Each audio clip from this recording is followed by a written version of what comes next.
Hello दोस्तों, कैसे हैं आप सब। राम जी की पाठशाला में आपका बहुत बहुत स्वागत है। उम्मीद करता हूं आप सब भी अच्छे ही होंगे। और आज मैं आपको एक ऐसी जबरदस्त ट्रिक बताने वाला हूं कैलेंडर की, जो कैलेंडर के हर तरह के क्वेश्चन को सॉल्व कर देगी। आपको अलग अलग मेथड नहीं पढ़ने पड़ेंगे। चाहे आप किसी भी चीज का एग्जाम दे रहे हो, कैलेंडर एक बहुत ज्यादा इंपॉर्टेंट टॉपिक है। चाहे आप एसएससी का एग्जाम दे रहे हो, या आप यूपी पुलिस का, या आप टेट का एग्जाम दे रहे हो, सी टेट का, कोई भी एग्जाम हो जिसमें रीजनिंग आती है, उसका एक बहुत ही इंपॉर्टेंट टॉपिक है। ये ऊपर लिखा हुआ है कैलेंडर।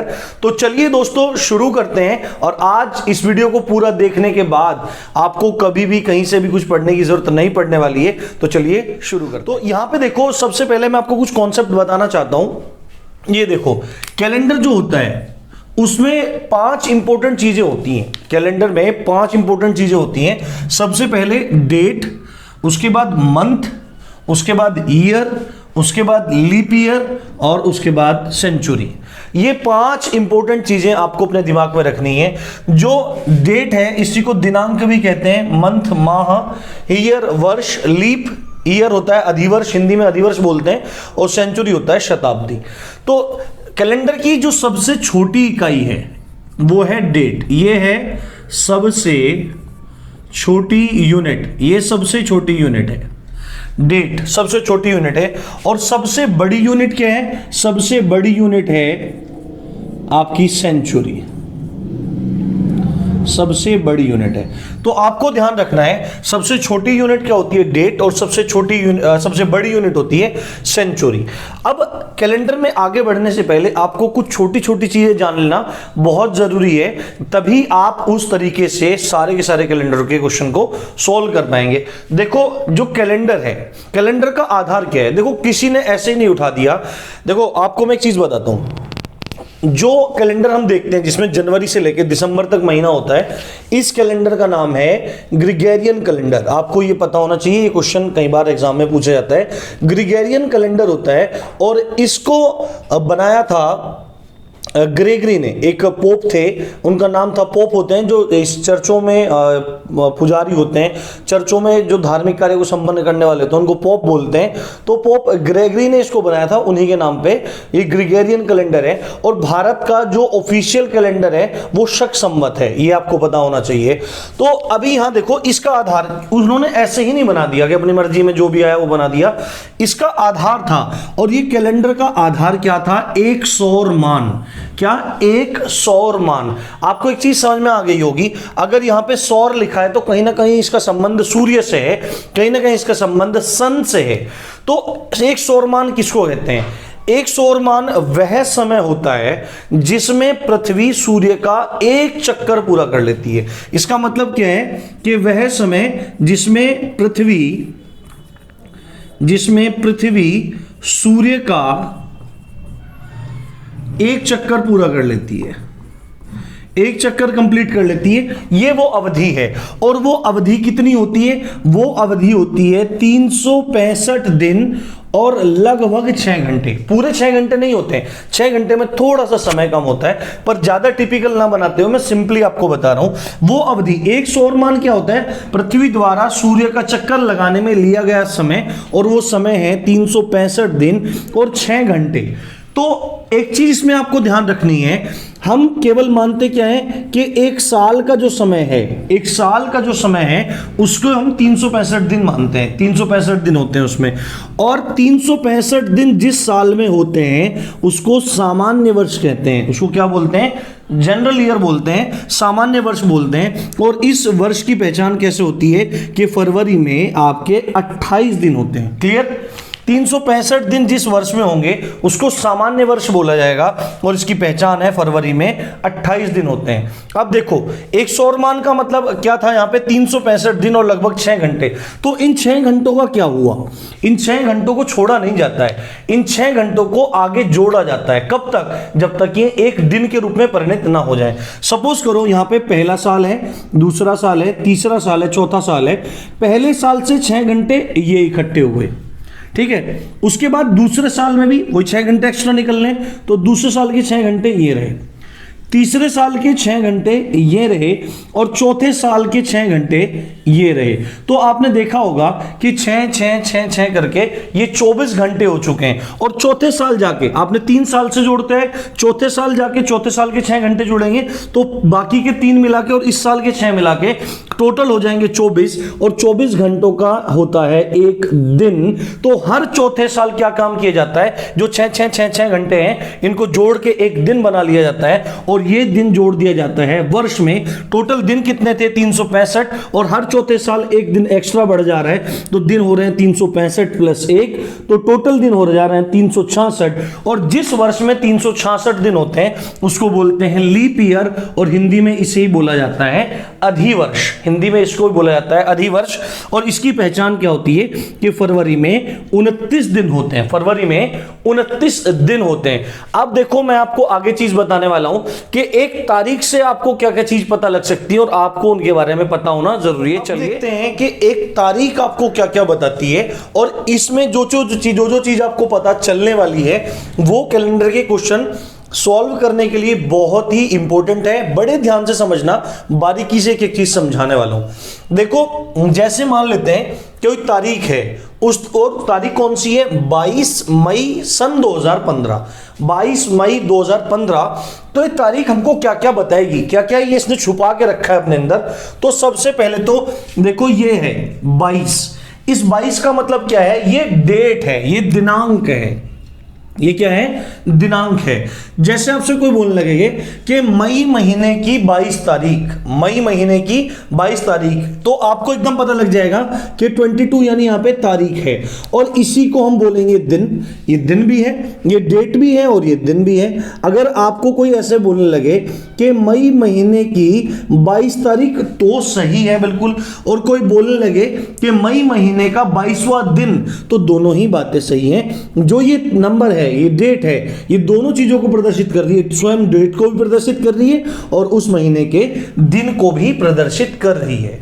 उसके बाद दूसरा आता है महीना, ये मंथ। इसको हम कैलेंडर में किस तरह से डिनोटिफाई करते हैं, कैसे नोटिफाई करते हैं, या तो हम लिखते हैं 1 से 12 तक। जैसे मई है, मई के लिए हम क्या लिख देंगे 5 लिख देंगे, 5वां महीना होता है, ठीक है। तो 5वां महीना लिख सकते हो आप, साल का 5वां महीना, साल का पहला महीना, दूसरा महीना, तीसरा महीना, हम इस तरह करके लिख देते हैं। या डायरेक्टली हम कैसे लिख देते हैं, जनवरी से लेके दिसंबर तक हम लिख देते हैं। तो तारीख क्या है, दिन भी उसी को कहते हैं, तारीख भी उसी को कहते हैं। मई जो महीना है उसको 1 से लेके 12 की संख्या तक दिखा सकते हैं, और जनवरी से लेके दिसंबर तक भी लिख सकते हैं। अब फाइनली आती है सन की बात। जो सन है ये अपने आप में 3 चीजों को समेटे हुए हैं, और इन तीनों चीजों को समझना आपके लिए बहुत ज्यादा जरूरी है। सबसे पहले जो सन है ये वर्षों की संख्या को समेटे हुए। कितने वर्ष हैं, जो सन है उसमें कौन सा वाह वर्ष चल रहा है, कौन सा वाह वर्ष चल रहा है। देखो यहां पे क्या लिखा हुआ है 2015, और सामान्यतः क्या होता है लास्ट के जो 2 अंक होते हैं, ये जो लास्ट के 2 अंक हैं ये 15, ये जो लास्ट के 2 अंक हैं यही है वर्षों की संख्या। क्या है, वर्षों की संख्या।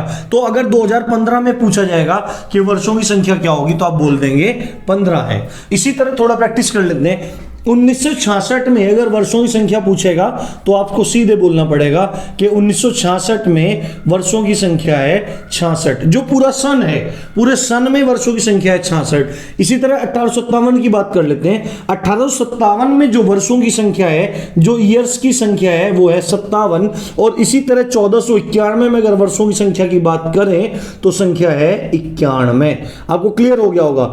जो सन के अंतिम के 2 अंक हैं वो वर्षों की संख्या को डिनोटिफाई करते हैं, बताते हैं कि ये वो वाला वर्ष है, ये 66वां वर्ष है, इस शताब्दी का 66वां वर्ष है, 57वां वर्ष है, 51वां वर्ष है, या 15वां वर्ष है। आई थिंक आपको बात क्लियर हो रही होगी।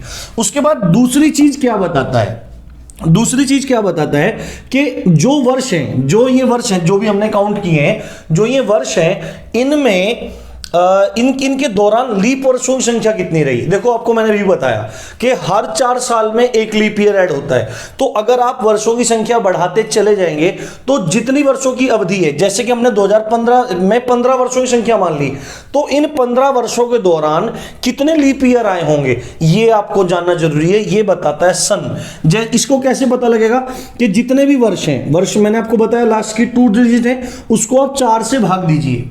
कितने से भाग देंगे? 4 से भाग देंगे। और जो भागफल आएगा, यानी कि जितनी बार मैक्सिमम पहाड़ा चल सकता है, जितनी बार आप टेबल मैक्सिमम चला सकते हैं, उसको बोलते हैं भागफल, इसको बोलते हैं क्यूशेंट, और वही होगी लीप वर्षों की संख्या। जैसे मैं आपको दिखा देता हूं, जैसे हम 15 को ले लेते हैं। 15 है, सिंपल एकदम वे में बता रहा हूं, आराम समझते रहो। देखो मैक्सिमम अगर 4 चौक 16 चलाएंगे, अगर यहां पे 4 चौक 16 लिख देंगे तो ज्यादा हो जाएगा, पहाड़ा चलेगा ही नहीं। तो हमको क्या करना पड़ेगा? हमको 3 पे पहाड़ा चलाना पड़ेगा। 4 तिये 12। अब नीचे शेष बच रहा है 3। हमें यहां शेषफल से कोई भी मतलब नहीं है, हमको मतलब है भागफल से, हमको मतलब है भागफल से। और यही भागफल बताता है यहां पर लीप वर्षों की संख्या को। यानी कि 2015 में वर्षों की संख्या है 15, और इन 15 वर्षों के दौरान जो लीप ईयर की संख्या है, जितने लीप ईयर आए वो आए 3। आपको क्लियर होगी बात? ठीक है, आप इसकी प्रैक्टिस करिए, आपको चीजें क्लियर हो जाएंगी। उसके बाद जो तीसरी संख्या पता लगती है, देखो अब ये 2015 है, हमने इस 15 को इसमें से निकाल लिया। ठीक है, अगर हमने इसमें से 15 को निकाल लिया, ये 2015 लिखा हुआ है। ठीक है, तो 2015 को मैं ऐसे भी तो लिख सकता हूं भाई, 2000 + 15। सही बात है ना, कोई गलत तो है नहीं। तो इस 15 को तो हमने यूज कर लिया, जितना भी करना था, इससे वर्षों की संख्या निकाल ली, और इस अवधि के दौरान हमने लीप वर्षों की संख्या निकाल ली। तो बाकी जो बच गया, जो 100 और 1000 वाली संख्याएं हैं, जो जैसे 700, जैसे 800, जैसे 1000, जैसे 1100, जैसे 1800, जैसे 2000, अब इन्हीं में ही तो वर्षों की संख्या जुड़ाएगी। जैसे 701, 810, 1011, 1121, 1829, 2015, तो इनमें ही तो चेंज आएगा आखिरी इनमें। तो अगर इनको वर्षों की संख्या से अलग कर देंगे तो जो 100 और 1000 वाली संख्याएं बचने वाली हैं वही है शताब्दी, वही आपको बताएगा शताब्दी। इन चीजों को आपको ध्यान रखना है। जैसे हम समझ लेते हैं 2015 लिखा हुआ है, तो 2015 में मैंने ऊपर बता दिया, इसको हम 2000 + 15 लिख सकते हैं। इनसे हमारा कोई मतलब नहीं, क्योंकि हमने इनका 2 काम कर लिए, वर्षों की संख्या निकाल ली और इस दौरान लीप वर्षों की संख्या निकाल ली। बाकी क्या बच रहा है? 2000। यही है आपकी शताब्दी। उसके बाद और देख लेते हैं, जैसे 1966 लिखा हुआ है, तो 1966 को मैं 1900 + 66 भी तो लिख सकता हूं। तो 66 से हम क्या निकाल लेंगे? 66 से हम वर्ष निकाल लेंगे, 66 वर्ष हैं, और इस दौरान लीप वर्षों की संख्या निकाल लेंगे। बाकी क्या बच गया? ये 1900। यही है शताब्दी की संख्या। आई थिंक आपको क्लियर हो गया होगा। इस चीज को आप ध्यान रखेंगे, जो भी वर्षों की संख्या आएगी उसको 4 से भाग देंगे, और जितनी बार पहाड़ा चलेगा मैक्सिमम, यानी कि जो भागफल आएगा वही होगी उन वर्षों के दौरान लीप वर्षों की संख्या। तो अब मैं आपको बताता हूं वो रामबाण तरीका जिसके माध्यम से आप सारे के सारे क्वेश्चन एक साथ सॉल्व कर सकते हैं। चलिए देखते हैं कोड के बारे में। अगर आपने इन कोड को देख लिया और उसके बाद मैं आपको बताऊंगा एक फॉर्मूला, उस फॉर्मूला से हम क्वेश्चन को सॉल्व करना शुरू करेंगे। उम्मीद करता हूं आपको सब चीजें अच्छे से समझ में आ रही होंगी। तो यहां पे देखो, मैंने यहां पे महीनों के कोड लिख दिए, माह के, दिनों के कोड लिख दिए और शताब्दी के कोड लिख दिए। अभी हमने पीछे देखा है कि जो सन होता है उससे 3 चीजें पता लगती हैं। वर्षों की संख्या पता लगती है, उन वर्षों के दौरान हमको लीप वर्षों की संख्या पता लगती है कि उतने वर्षों में कितने लीप वर्ष आए, या और उसके बाद हमको शताब्दी वर्ष की शताब्दी का पता लगता है, कौन सी शताब्दी। जैसे 2015 में 15 अलग कर दिया था, 2000 अलग कर दिया था, तो 100 और 1000 वाली जो संख्याएं हैं वो शताब्दी होती हैं। तो उनके कोड कैसे ज्ञात करते हैं? सबसे पहले आप देखो यहां पे महीने कोड में आप इजी एकदम आराम से समझो, एकदम समझ में आ जाएगा। देखो जनवरी, फरवरी, मार्च, अप्रैल, मई, जून, जुलाई, अगस्त, सितंबर, अक्टूबर, नवंबर, दिसंबर, ये मैंने शॉर्ट उसमें लिख दिए हैं। तो इनके कोड क्या होंगे? इनके कोड आपको याद करने हैं, मेरे साथ बोलो आप। 144 025 036 146, 144 025 036 146। तो देखो क्या है, यहां पे जनवरी का कोड है 1, फरवरी का 4, मार्च का 4, अप्रैल का 0, मई का 2, जून का 5, जुलाई का 0, उसके बाद अप्रैल का 3, सितंबर का ये अगस्त है, अगस्त का 3, सितंबर का 6, अक्टूबर का 1, नवंबर का 4 और दिसंबर का 6। अगर आपको ऐसे भी याद नहीं हो रहा है 144, 025, 036, 140, तो इसमें मैं छोटी सी ट्रिक बता सकता हूं। देखो जो ये 144 है, देखो मैं यहां पे शॉर्ट में लिख रहा हूं 144, 025, 036, 140, तीन तीन टुकड़ों में, ये है 12 का स्क्वायर, देख रहे होंगे आप। ये जो है ये है 5 का स्क्वायर, उसके बाद ये आप देख रहे होंगे ये है 6 का स्क्वायर और 140। तो 12 का स्क्वायर, 5 का स्क्वायर, 6 का स्क्वायर, 140, यानी कि 144, 025, 036, 140, ये आपको याद रखना है। और ये कोड कब होंगे? ये कोड होंगे सिंपल ईयर में, साधारण वर्ष में। साधारण वर्ष कौन सा होता है? जिसमें 365 दिन होते हैं, फरवरी 28 दिन की होती है, वो साधारण वर्ष होता है। तो उसमें कोड होंगे 144, 025, 036, 140। अगर लीप वर्ष आता है, लीप वर्ष किसको बोलते हैं? जिसमें 366 दिन होते हैं, फरवरी 29 दिन की हो जाती है, तो उसमें केवल जनवरी और फरवरी के कोड चेंज होंगे, एक एक घट जाएगा। जनवरी का साधारण वर्ष में कोड था 1 और यहां पे हो जाएगा लीप वर्ष में 0, फरवरी का 4 था और लीप वर्ष में हो जाएगा 3। देखो कैसे ज्ञात करते हैं कि कोई वर्ष साधारण लीप वर्ष है कि नहीं। जैसे कि मैंने यहां पे लिख दिया, देखो जैसे मैं यहां पे लिख दूं 2016, जैसे कि मैं यहां पर लिख दूं 2018, तो आपको कैसे पता लगेगा कि ये वर्ष लीप वर्ष है कि नहीं?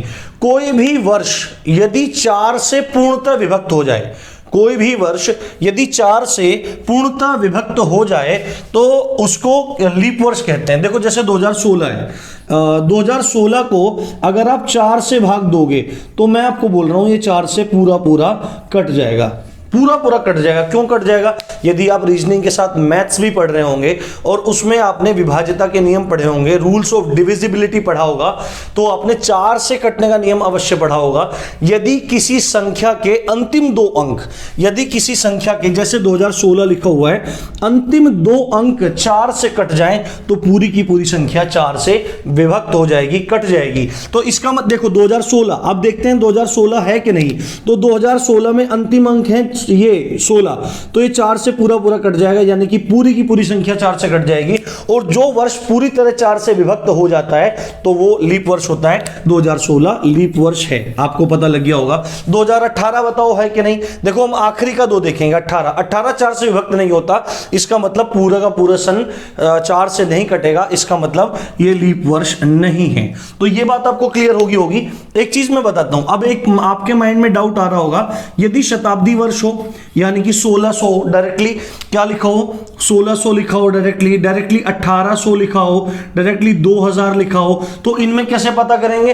तो इसमें आपको 4 से भागना देके आपको 400 से भाग देनी है। किससे? 400 से भाग देनी है। तो 400 से आप भाग दे देंगे, अगर पूरा पूरा कट जाएगा तो लीप वर्ष है, नहीं तो नहीं है। जैसे 400 से 1600 पूरा पूरा कट जाएगा, लीप वर्ष है। 1800 नहीं कटने वाला, लीप वर्ष नहीं है। 2000 पूरा पूरा कट जाएगा 400 से। मैं ये मान के चल रहा हूं कि आपका मैथ्स बेसिक है, आप स्ट्रॉन्ग किए हुए हैं, तब आप इस वीडियो को देख रहे हैं। तो 2000 को आप 400 से काटेंगे तो कट जाएगा, यानी कि 2000 और 1600 यहां पर लीप वर्ष हैं। और अगर जैसे 1678 दिया है या 2015 दिया है, 2018 दिया है, 2016, तो अंतिम 2 डिजिट, लास्ट के दो डिजिट को आप 4 से काट के देख लीजिए, अगर कट रहा है तो लीप वर्ष, नहीं तो लीप वर्ष नहीं है। तो देखो मैंने आपको बता दिया कि लीप वर्ष में कैसे आप गणना कर सकते हैं, किसी वर्ष को कैसे जान सकते हैं कि वो लीप वर्ष है। तो महाकोड क्या रहेंगे साधारण वर्ष में? 144, 025, 036, 140। अगर लीप वर्ष होगा तो जनवरी और फरवरी के कोड चेंज हो जाएंगे, एक एक घट जाएगा। जनवरी का 1 ही था, 1 घट गया तो 0, और 4 में से 1 घट जाएगा, 3 हो जाएगा। ये आपको क्लियर हो गया होगा। अब देखो हम देखते हैं दिनों के कोड। दिनों के कोड कैसे होंगे? हम एक गोला बना लेते हैं, उस गोले में 7 दिन लिख लेते हैं। रविवार, सोमवार, मंगलवार, बुधवार, गुरुवार, जिसको बृहस्पतिवार भी कहते हैं, शुक्रवार, शनिवार, यानी Sunday, Monday, Tuesday, Wednesday, Thursday, Friday and Saturday. तो इनके कोड देखते हैं। गिनती शुरू होती है रविवार से। रविवार का कोड है 1, सोमवार का 2, मंगल का 3, बुध का 4, गुरु का 5, शुक्र का 6 और शनिवार के दो कोड हैं 0 और 7। देखो क्रम से चले आते हैं, 7 तो था ही पर 0 और है, आपको ये याद रखना है। तो महाकोड हमने देख लिए, दिनों कोड हमने देख लिए, अब हमको शताब्दी के कोड ज्ञात करने, शताब्दी के कोड ज्ञात करने कि शताब्दी जो हमारे पास है, जो 100 और 1000 वाली संख्या थी, देखो मैं फिर बता रहा हूं 2015 में 2000 और 15 इसको तो हमने यूज कर लिया किसकी तरह से, इनमें से वर्ष निकाल लिए और क्या निकाल लिया, अधिवर्षों की संख्या निकाल ली। पर जो ये शताब्दी बची है इसका कोड निकालना है, तो कोड दिनों के कोड हमने देख लिए, शताब्दी कोड के बारे में हम बात कर रहे हैं। तो 2015 में मैं बता दिया आपको, तो 2000 100 और 1000 वाली संख्या है उनके कोड कैसे निकालते हैं। जो भी शताब्दी है उसको 4 से भाग देना है, इसको मैं हटा देता हूं, जो भी शताब्दी है उसको 400 से भाग देना है, और जो भी शेषफल आएंगे, शेषफल ये 3-4 ही आएंगे, या तो 100 बचेगा या 200 बचेगा या 300 बचेगा या 0 बचेगा। यदि शताब्दी को 400 से भाग देते हैं और शेषफल यदि 100 आए, 200 आए, 300 आए और 0 आए, तो आपको क्या क्या कोड यूज करने हैं। 100 आए तो 4 कोड होगा, 200 शेष आए तो 2 कोड होगा, 300 शेष आए तो 0 कोड होगा, और 0 शेष आए तो 6 कोड होगा। दिखाता हूं कैसे। देखो जैसे 1900 है, 1900 को हम 400 से भाग देंगे, तो आप देखो 4 × 12, 4 × 16, 400 की 4 से गुणा करेंगे आप तो 1600 हो जाएगा, और उसके बाद जैसे ही 5 में करेंगे तो सीधे 2000 आ जाएगा, जो 1900 2000 से कम है, यानी पहाड़ा 4 ही बार चलेगा। और कितना शेष बचेगा, यहां पे 300 शेष बच जाएगा। देखो आप क्लियर हो रही होगी आपको बात। 400 देखो मैं यहां पे भी दिखा देता हूं आपको, 1900 है, 400 से करेंगे तो 4 पंजे करेंगे तो 20 हो जाएगा, तो 4 × 16 करेंगे तो 1600। देखो यहाँ पे 300 शेष बच गया, और जहां पे 300 शेष बचता है वहां पे कोड होता है 0, वहां पे कोड होता है 0। उसके बाद दूसरा दिखा देता हूं, दूसरा देखो 1600 पूरी तरह कट जाएगा 400 से, 4 × 16 कुछ भी शेष नहीं बचा, 0 शेष बचा, 0 शेष बचेगा तो कोड हो जाएगा 6। उसके बाद 1300 में दिखा देता हूं, 1300 में क्या शेष बचेगा, 4 × 12, 400 × 12 हो जाएगा, 400 × 12 हो जाएगा, शेष बचेगा 100, और जहां पर शेष 100 बचता है वहां पे कोड होता है 4। और उसके बाद 1800 भी दिखा देता हूं, आपको पता लग ही गया होगा। 1800 को अगर 400 से भाग देंगे तो 4 × 16 हो जाएगा, शेष बचेगा 200, यानी कि कोड हो जाएगा 2। आई थिंक क्लियर हो गया होगा। तो ये सब चीजें अब मैं आपको फॉर्मूला बताता हूं जिसमें किस किस की जरूरत पड़ने वाली है। दिनांक की जरूरत पड़ेगी, महीने कोड की जरूरत पड़ेगी, साथ में शताब्दी कोड की जरूरत पड़ेगी, लीप वर्षों की संख्या की आवश्यकता पड़ेगी। उसको हम देखेंगे कैसे कैसे। तो ये रही वो ट्रिक जिससे आपके सारे क्वेश्चन सॉल्व हो जाएंगे। आप बोलोगे कि बहुत लंबा खींच दिया है, पर ये वीडियो देखने के बाद ना आपको जरूरत नहीं पड़ने वाली है। इसमें देखो वार निकालने की ट्रिक, यदि आप किसी तारीख से किसी का दिन निकालना चाहते हैं, किसी तारीख को पूछता है कि उस दिन कौन सा दिन था, कोई तारीख देके दिन पूछ ले, तो आप इजीली निकाल सकते हैं, आपको बिल्कुल भी प्रॉब्लम नहीं होने वाली हो। और इसी ट्रिक से आपके सारे के सारे कैलेंडर के क्वेश्चन सोल्व हो जाएंगे। मैं आपको करके दिखाऊंगा, ये पहला हमारा पार्ट है। यदि इसका रिस्पॉन्स बहुत अच्छा रहता है तो मैं आपको आगे भी सिखाऊंगा, आप चिंता मत कीजिए। तो ये देखिए यहां पे आपको एक फॉर्मूला याद कर लेना। देखो जैसे हमने एक तारीख लिखी थी, उस तारीख में हमको दिनांक पता लगा था और महीना पता लगा था, वर्ष पता लगे थे, उसके बाद हमने लीप वर्ष पता लगाए थे और उसी से हमको शताब्दी पता लगी थी। तो हमने महाकोड ऊपर लिख रखे हैं, वर्ष हम निकाल लेंगे, लीप वर्ष वो निकाले थे कि जितनी वर्षों की संख्या उसको 4 से भाग देके जो भागफल आएगा वही होगा हमारा लीप वर्ष, और शताब्दी कोड आपके सामने ये लिखे हुए हैं यहाँ पे।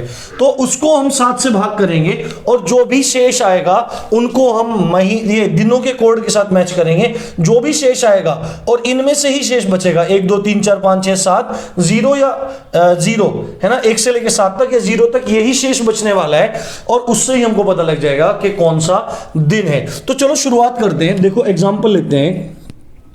आज तारीख है 7 क्या, 7 फरवरी। जब मैं आपके लिए वीडियो रिकॉर्ड कर रहा हूं तो 7 फरवरी है, और जो सन है वो है 2021। मैं आपको पहले ही बता दे रहा हूं, आप भी अपने मोबाइल में चेक कर लेना। आज संडे है, आज क्या चीज है, संडे है। मैं अलग से लिख देता हूं, पर हम इसको प्रूफ करेंगे। संडे है। देखो अब इस फॉर्मूले की मदद से, इस फॉर्मूले के अकॉर्डिंग लिखते जाएंगे। ये 7 फरवरी 2021 है। इससे मुझे क्या पता लग रहा है? तारीख पता लग रही है, महीना पता लग रहा है, और क्या पता लग रहा है? यहाँ पे सन पता लग रहा है। सन से हमको लास्ट के 2 डिजिट वर्षों का पता लगेगा। इसी को हम 4 से भाग देंगे, जितना भागफल आएगा उससे लीप वर्षों का पता लगेगा, और हमको शताब्दी कोड पता लगेगा। बटे 7 करके हम शेषफल निकाल लेंगे।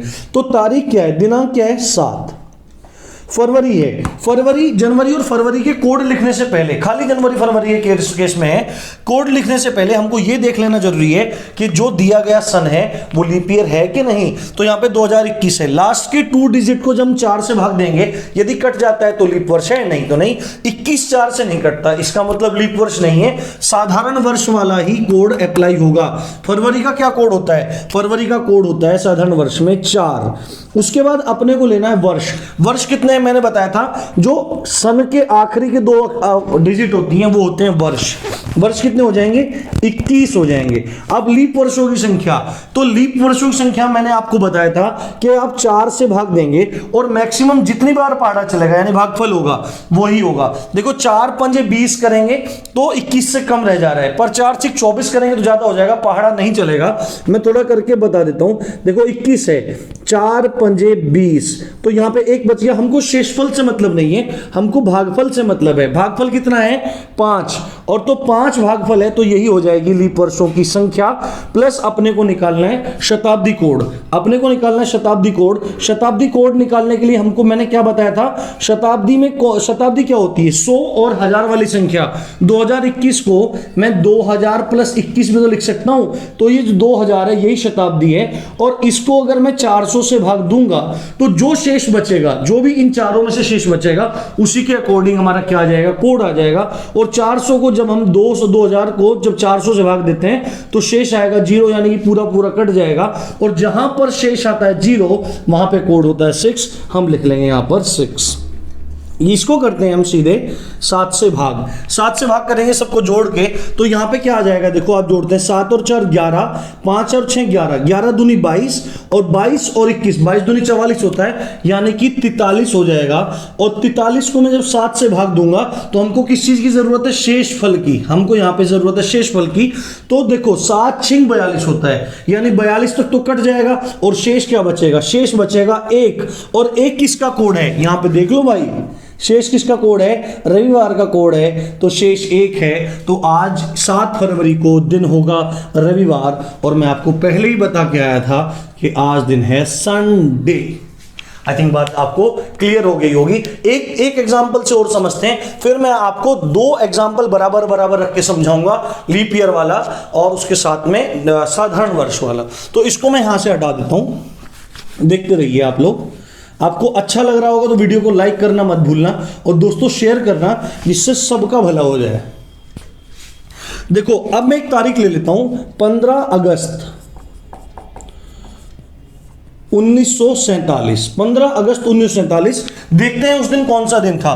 तो देखो क्योंकि अगस्त है तो यहां पे लीप ईयर हो या ना हो हमको फर्क ही नहीं पड़ता, क्योंकि लीप ईयर हो या सिंपल ईयर हो, अगस्त का कोड 3 ही होता है। तो 15 अगस्त में तारीख क्या है? 15 अगस्त में तारीख है 15। आगे की ट्रिक भी बता रहा हूं, ध्यान से समझना। आपको जोड़ने की जरूरत नहीं है, आप ऊपर से ऊपर ही कैंसिल करते रहिए। देखो 15 है, अगस्त का कोड कितना है? यहां पे 3। अगस्त का कोड है 3। वर्षों की संख्या कितनी है? 47, आखिरी के 2। अब इस 47 को अगर आप 4 से भाग देंगे और जो भागफल आएगा वही हमारा क्या हो जाएगा? वही हो जाएगा हमारा लीप ईयर। 4 एकम 4 हो जाएगा, 7 उतार लेंगे, 4 एकम 4 हो जाएगा। इसलिए 3 पे पहाड़ा चलेगा नहीं, यानी कि लीप ईयर की संख्या है 11। और इसको हम हटा देंगे तो 1947 में शताब्दी हो जाएगी 1900। और जब शताब्दी 1900 हो जाती है और 400 से भाग देंगे तो शेष बचेगा 300। और जहां पे 300 शेष बचता है उस पे कोड होता है 0। कोड क्या होता है? 0 होता है। ये हमारा पूरा फॉर्मूला तैयार। उसके बाद ये मैं इसको नीले से लिख देता हूं। उसके बाद हम भाग करेंगे 7 से। देखो हमको कैंसिल आउट ही तो करना है, चाहे हम जोड़ के काट लें चाहे वैसे काट लें। देखो 7 डायरेक्ट काटना सीखो आप। यहां से 7 है, 7 दूनी 14, 14 चले गए, 1 बच जाएगा। क्लियर? उसके बाद 3 को काट नहीं सकते, यहां पे चलते हैं। 7 एकम 7, तो दुगना करेंगे तो 14 हो जाएगा। तो 7 एकम 7 कितना बच जाएगा? 7 और 4 11। तो अब देखो हमारे पास क्या बच रहा है, 4 और 3 7, 4 और 3 चला गया 7। उसके बाद 47 पे चले जाओ, 7 7 49 होता है, ज्यादा हो जाएगा। 7 6 42, 42 47 में से 42 गया, कितना बचता है? 5 बच जाएगा। और 5 और 1 क्या हो जाता है? 5 और 1 6 है, जो 7 से थोड़ा है, इसका मतलब यही शेषफल बच जाएगा। 6 शेषफल आपका बचा। और 6 जिसका कोड होता है उस दिन होता है शुक्रवार, यानी कि 15 अगस्त के दिन हमारा शुक्रवार था। यानी 15 अगस्त के दिन हमारा शुक्रवार था। आपको बात समझ में आ गई होगी। मैं 2 और एग्जांपल ले रहा हूं, ठीक है? आप स्क्रीनशॉट लेना चाहें तो आप ले सकते हैं। देखिए, अब देखो मैं 2 एग्जांपल बराबर बराबर लेके समझा रहा हूं। एक तारीख में ले रहा हूं 10 जनवरी 2011, एक तारीख ले रहा हूं मैं 10 जनवरी 2011, और दूसरी तारीख मैं सेम ले रहा हूं 10 जनवरी 2012। क्योंकि लीप ईयर होने और ना होने का जो फर्क है वो जनवरी और फरवरी पे ही दिखाई देता है। तो हम देखो, मैंने आपको पूरा 2011 देखो, 11 लीप ईयर नहीं है। 2012 में 12 4 से कट जाएगा तो लीप ईयर है। तो जनवरी के कोड चेंज हो जाएंगे। देखो अलग अलग लिख लेते हैं, दोनों का फर्क पड़ेगा। 10 है, तारीख क्या है? 10। जनवरी का कोड है सिंपल ईयर में 1। वर्षों की संख्या कितनी है? 11। 11 वर्षों के दौरान जो लीप ईयर है उनकी संख्या क्या हो जाएगी? 11/4 करिए तो क्या हो जाएगा? यहां पे देखो आप, मैं आपको डायरेक्टली दिखा रहा हूं। 4 3 12 ज्यादा हो जाएगा, 4 दूनी 8, उससे ज्यादा नहीं चल सकता। यानी कि इन 11 वर्षों के दौरान केवल 2 लीप वर्ष आएंगे। अगर 12 होता तो 3 हो जाते। ठीक है? उसके बाद आप हमने क्या लिख लिया? दिनांक लिख लिया, महाकोड लिख लिया, वर्षों की संख्या लिख ली, इन वर्षों के दौरान लीप वर्षों की संख्या लिख दी, और शताब्दी क्या हो जाएगी? 2000। और 2400 से पूरा पूरा डिवाइड हो जाता है, यानी शेष बचेगा 0, तो कोड हो जाएगा 6 बटे करेंगे हम 7 से। अब हम डायरेक्टली काट लेते हैं। देखो यहाँ पे, देखो यहाँ पे अगर ये काटेंगे 11 को काटेंगे तो क्या हो जाएगा? देखो 7 एकम 7, 4 शेष बच जाएगा। यहाँ पे काटेंगे तो यहाँ पे हम 7 एकम 7, 10 में से 7 गया, 3 शेष बच जाएगा। उसके बाद देखो 4 और 3 7 खत्म। उसके बाद 6 और 1 7 खत्म। क्या बच जाएगा? 2 बच जाएगा। और जहां पे 2 शेष बचता है वहां पे दिन होता है सोमवार। वहां पे दिन होता है सोमवार। अब देखो तारीख सेम है, ईयर बदल गया है, और ईयर भी कौन सा है? लीप ईयर है। तो तारीख क्या हो जाएगी? 10। महीना कौन सा है? जनवरी, पर लीप ईयर है, और लीप ईयर में जनवरी का कोड हो जाता है 0। उसके बाद वर्ष कितने हो जाएंगे? 12। 12 वर्षों के दौरान लीप ईयर की संख्या हो जाएगी 3, और शताब्दी कोड जो इसका था वही उसका रहने वाला है, 6 हो जाएगा। बटे हम 7 करेंगे, डायरेक्टली काटने की कोशिश करेंगे। 7 एकम 7, यहाँ पे 10 3 बचेगा। 12 में कितना बचेगा? 7 एकम 7, यहाँ पे 5 बच जाएगा। उसके बाद अब देखेंगे 6 और 3 9, तो इसको दोनों काटेंगे तो कितना? 6 3 9, 7 से काटेंगे 2 बच जाएगा। और 5 और 2 7, ये खत्म हो गया। आखिरी क्या बच रहा है? 3। और जिसका कोड 3 होता है उसका दिन होता है मंगलवार। उसका दिन होता है मंगलवार। तो ये रही दोस्तों आपके सामने पूरी ट्रिक। आपको समझ में आ गया होगा। आज के बाद आप बिल्कुल भी नहीं चूकने वाले हैं वार निकालने क्वेश्चन में। आगे हम देखते रहेंगे, इसी श्रेणी को आगे बढ़ाएंगे। उम्मीद करता हूं आपको अच्छा लगा होगा। आप देख रहे थे राम जी पाठशाला, मैं हूं राम भारद्वाज। जय हिंद, जय भारत।